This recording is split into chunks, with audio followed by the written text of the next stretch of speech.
My ezgo golf cart will not move, but you can hear the motor running. It is electric and I have checked batteries and replaced the rear tie rod. I heard a pop just before it would not move. Welcome to Just Answer Small Engines. Let me try to help you. Raise the rear off the ground and turn the wheels manually. See if the opposite wheel turns in the opposite direction. This will test the axle shafts and the spider gears in the differental. Also, you will be able to hear any abnormal noise in the brakes.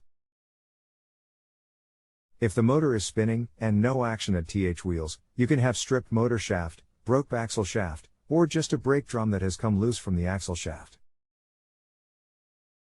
What year model is the cart?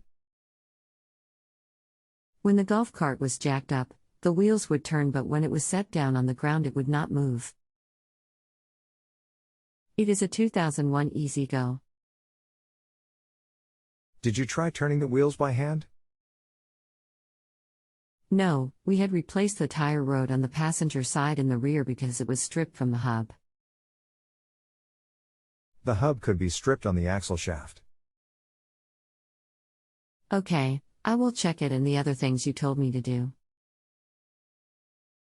Thank you. Did you take the hub off? Yes. If you have a home improvement or appliance question and want to chat with an expert now, visit justanswer.com/ythi.